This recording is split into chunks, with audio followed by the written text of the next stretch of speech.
Good evening, councillors, officers, members of the public, and those that join us at home to the Planning Committee 25th of February 2025. Before we begin, I'd just like to say a few words about Councillor Panther, our Mayor, who sadly passed away last weekend.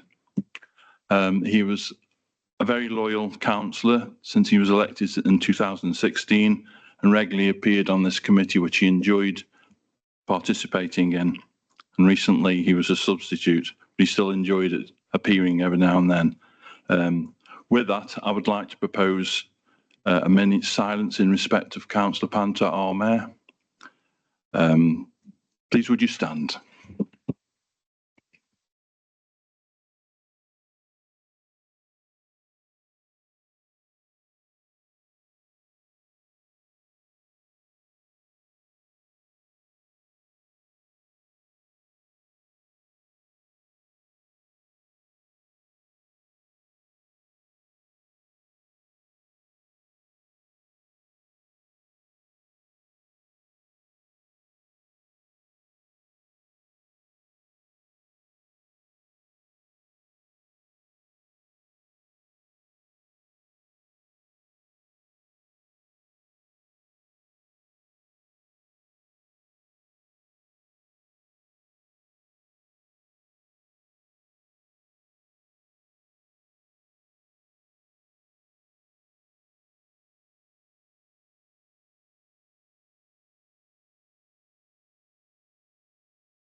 Thank you, ladies and gentlemen. You may be seated. Thank you.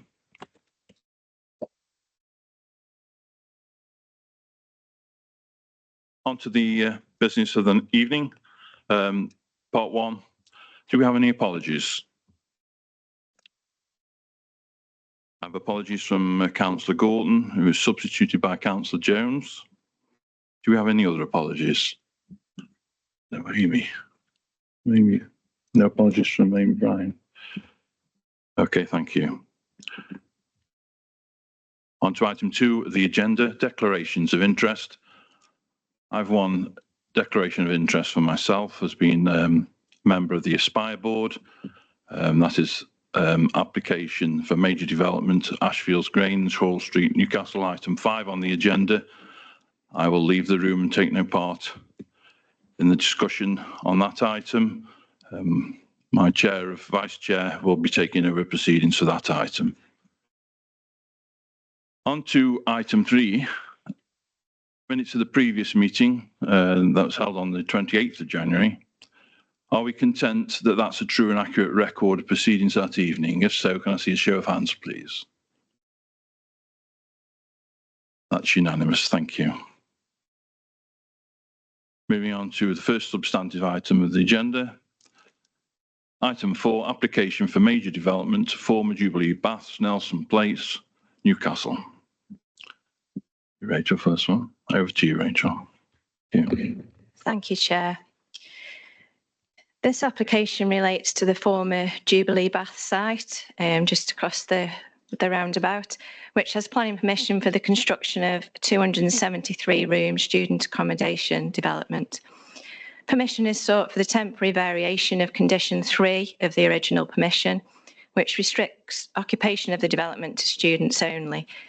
The temporary variation sought is to allow the use of up to 40 rooms within the development to be occupied as serviced accommodation until the 30th of September this year.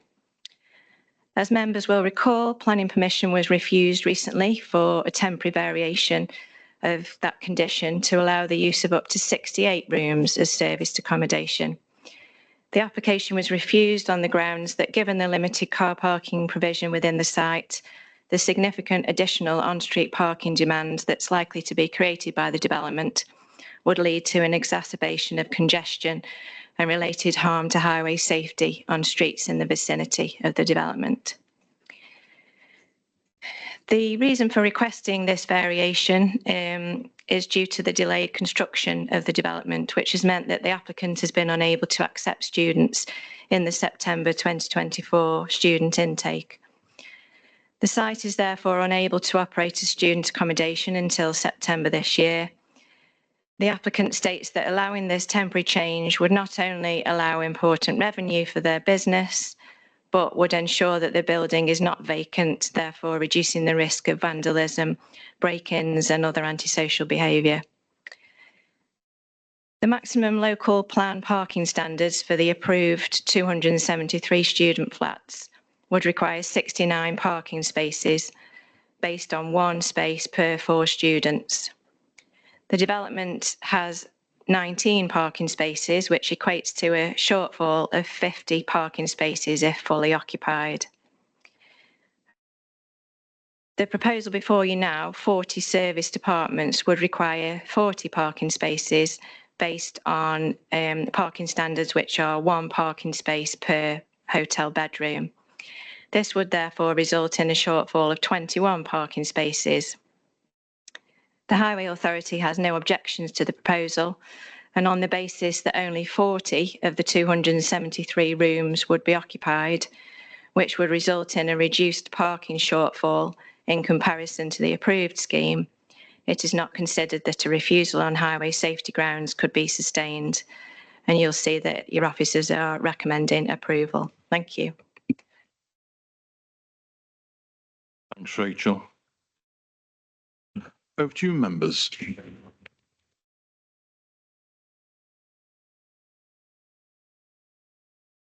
Councillor Brown. Do officers know the proposed occupancy of the 40 rooms? I'm thinking in terms of demand. Are the people concerned thinking that there would never be full occupancy, so the parking would be adequate? That case hasn't been made to us, so we would have to consider it on the basis of full occupancy of all 40 rooms, which is the figures that I read out to you there, that if we were basing it on all 40 rooms being occupied and all of those 40 people having a car, then yeah, that's how we've assessed the application. We've certainly not been given any indication that it's likely to be any more or any less than that. Thank you. Councillor Fear.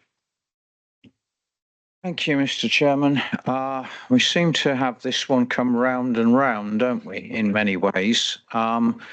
I think what my colleague has just asked for is quite important, actually, because I personally am not convinced that there are only 40 vehicles involved. I think quite what service departments are is an interesting question, but certainly if people are staying there for a period of time, and they're likely to be people who in fact are going to have more than 1 vehicle. So I think we're going to come back to the same issue as we had before. I'm sort of a little bit disappointed by some of the documentation that we've been provided with, not from the officers, I hasten to add, in this application, which effectively says the people of Newcastle should put up with potential difficulties on street parking for the convenience of a developer who hasn't managed to finish the development on time to capture the prime audience, which doesn't strike me as a particularly cogent argument at the end of the day. So I wish to propose refusal on the same grounds as we previously refused, as printed in the report, I think on the first page, and I look for colleagues' views on that.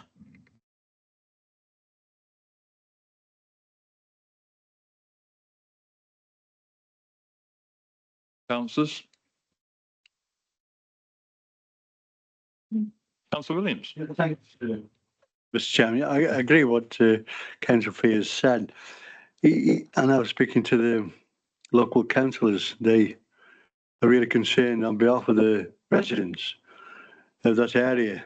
And only today I've been visiting area in my ward that's got parking problems, and parking problems all over the borough, and quite clearly more in the town centre with shoppers and people.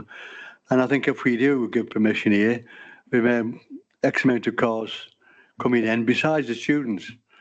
I'm sure we've already, the planning inspector says students don't have cars, and there's a bus station just down the road. Well, we know it's bunkum, isn't it? It really is. I can't say any stronger word. It's absolutely rubbish. People do have cars, and they'll park in the streets. So yes, I'll agree with you. I don't like excuse me. I don't agree with the application and with the agreement to permit. Thank you. Thanks, Councillor Williams. Any other councillors wishing to speak? Councillor Holland. Thank you, Chair. I'm minded to agree with Councillor Fear on the basis of consistency. We are supposed to make consistent decisions as a committee, and if the logic of this application is the same as the logic of the previous application, then we ought to refuse it on the same grounds that we did before, that shortfall in parking spaces. On the other hand, this is a diminishing application as time goes on. We're now up to the 6-month mark, and this would be, 7 months, I suppose, up to the 30th of September, wouldn't it, if they managed to let those apartments out? And it is a smaller number of apartments than previous. So I am less strongly opposed to this application than I was to the previous one. I am grateful to Councillor Williams for having spoken to the Town Ward councillors. I lament that they are not here to give the local view, but in their absence, we can't really know what the views of Town Ward residents or of those representatives are. On the basis that I agree with Councillor Fear in principle, and we should put it to a vote to see whether or not the committee supports that, I'm happy to second Councillor Fear's proposal for refusing the application. Thank you, Councillor Holland. Do we have a counter proposal? In which case, I'm happy to take what's been offered tonight. Councillor Fear has recommended refusal on the grounds of the previous application, and that's been seconded formally by Councillor Holland. Can I see a show of hands if you agree with this? And that's unanimous. That item is refused. Thank you, councillors. Brings on to item 5. Councillor Crisp.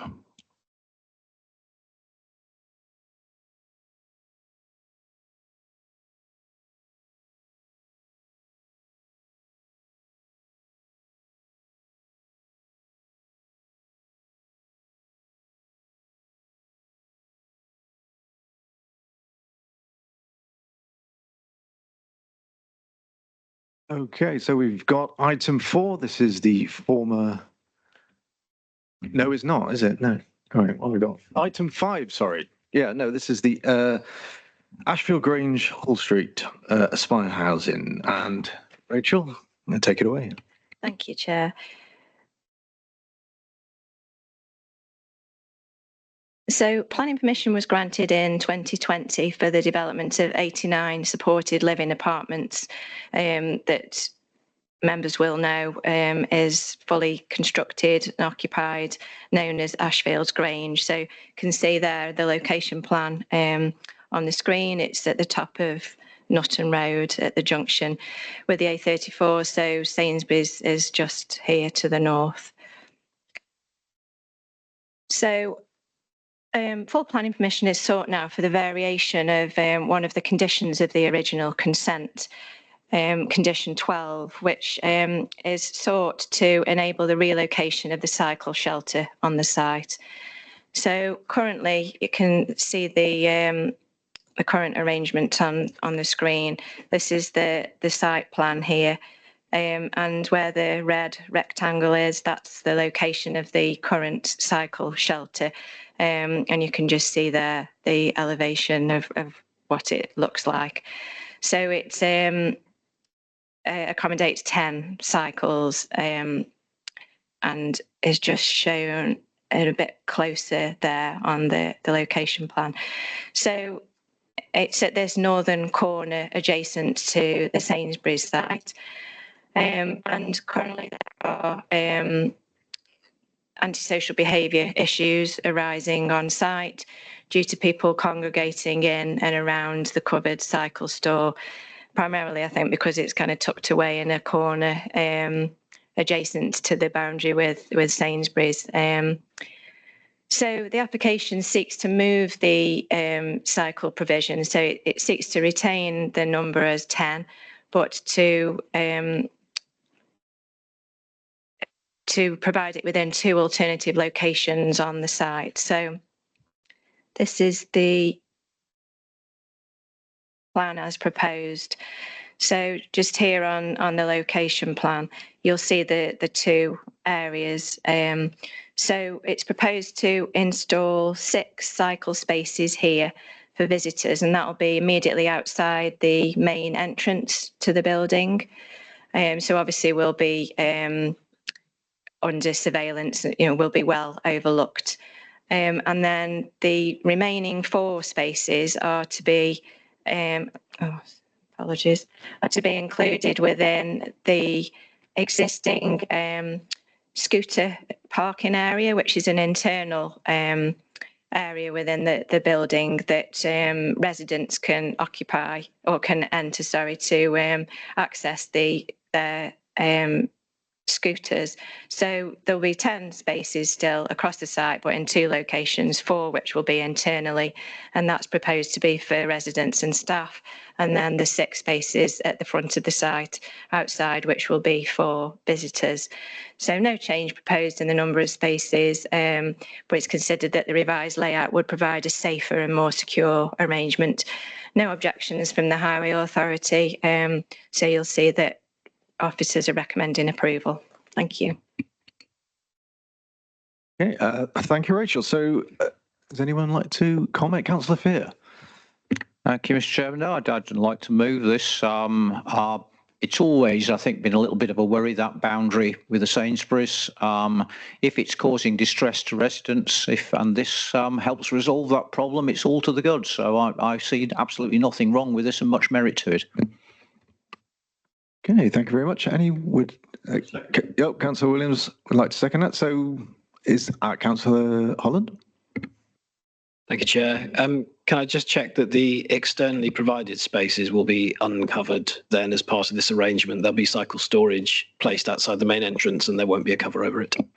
Yes, they will be covered. That would be a requirement from the Highway Authority that they are, but the details that they're showing show it to be covered. Yeah. That okay? And Councillor Hunt? The owner, the operator, Aspire Housing, they are happy with that, are they? They're content that the antisocial behaviour won't simply move. Yes, I think that's where the proposal has come from. Is the wishes of the operator? Yeah.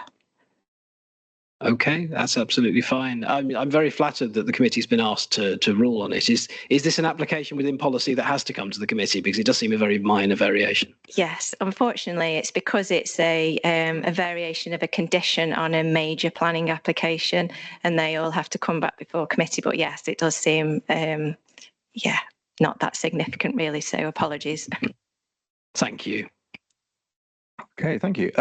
So unless there's any other comments or a counter proposal? No. So shall we take a vote on that? All in favour? Okay, that's unanimous. So I think that motion is passed. Oh, yes, please.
Okay, thank you, Councillor Crisp. Brings us on to item 6 of the agenda, 5 Boggs Cottages, Keele, found on pages 23 to 24 of your agenda pack. Do we have any update? We don't have any update. Councillor Jones. Thank you, Chair. And I'm just going to run through a number of issues that have been associated with this and concerns. Members may be aware of the long history with this site, and hopefully members will have had sight of an email sent by one of the residents on behalf of all the residents in the area surrounding number 5 Boggs Cottages, and about the impact that it's having on them. This site was granted permission on appeal by the planning inspector, and on that appeal were a number of conditions. And one of those conditions was that the applicant submit plans for water, sewerage and drainage by the 20th of March 2023. Now, that condition was granted by the planning inspector on the basis of information submitted by the applicant and queried by residents who, as far as they were aware, based on Severn Trent, there was no way to access water for the site without going onto the property of one of the adjacent cottages, and that such permission would not be granted by the owner of said cottage. The 20th of March deadline, an application was submitted. We, as a planning committee, and I was a member of the committee at the time, we rejected that application on the basis of information from Severn Trent, who essentially said, what the resident has told you is entirely correct. Historically, there's been an illegal water connection there that has been of risk to residents due to the potential for foul water to backflow into residents of the other cottages' water supply. But we are still here 2 years later. And 2 years ago, that permission wasn't granted. It was rejected to discharge that condition. And by the planning inspectorate, that should lead to expiration of the permission. Now, this is a planning breach under the Town and Planning Act. Under Section 73, the applicant could have submitted an application to vary that condition on the basis that it just wasn't possible. But it's very clear that such application has to be received before the deadline set by the Planning Inspectorate. That did not happen. So we are here 2 years later. And in those 2 years, it has been nothing but a nightmare for myself and for the residents. We have had the unsafe demolition of the temporary mobile home that was on the site, We have had damage to property caused by that demolition of neighbouring residents. We had erection of a fence that was initially placed in a resident's land, blocking a right of way for access for themselves to their property. We've had a trench dug all the way to where the illegal water connection was to be subsequently filled in. So there's questions about whether that connection has been attempted. Now, I'm going to thank Councillor Fear as the Cabinet member and the planning officers who we coordinated a meeting between myself, the Cabinet member, planning officers and local residents. And we ran through a number of issues there. And we do accept that a number of these issues are not material planning matters. That's something that we are not going to question. However, the rather grey area regarding this permission is causing significant harm to residents. This harm is both financial and emotional, and it would be resolved if enforcement was to proceed. Now, I note that we, on a previous application tonight, mentioned about movement of a bicycle storage facility in a way that will hopefully relieve antisocial behaviour, which does point to the role that planning plays in making the lives of our residents much better. This is antisocial behaviour of an absolute magnitude, and it is causing complete misery. And it is only there because there has not been enforcement of the permission regarding the site. So I've come to the meeting today to substitute for Councillor Gordon, but also to be able to ask members if they will stand up for the residents of Boggs Cottages and instruct our planning officers and our Cabinet member, maybe not instruct, to work with our Cabinet member to ensure that a plan for enforcement comes forward so that residents can finally put this behind them and that we as an authority can put this behind us. I would note that on the appeal, part of the reason the appeal for the previous enforcement was successful was because the applicant, there was a safety concern and this is the only place the applicant could go. Well, I'm afraid we've been mugged off, because the applicant holds permission for similar sites in other authorities, including a site in Melton, where in Leicestershire, where the applicant holds permission for a number of mobile homes to be sited there. This is no longer the only site for this applicant, and therefore it severely weakens probably the case that the applicant could put forward for appeal. Thank you, Chair. Councillor Jones, thank you for that emotive and heartfelt and passionate statement. I think at this point we'll take the meeting into a closed session in order to discuss this fully. Are members content with that? Okay.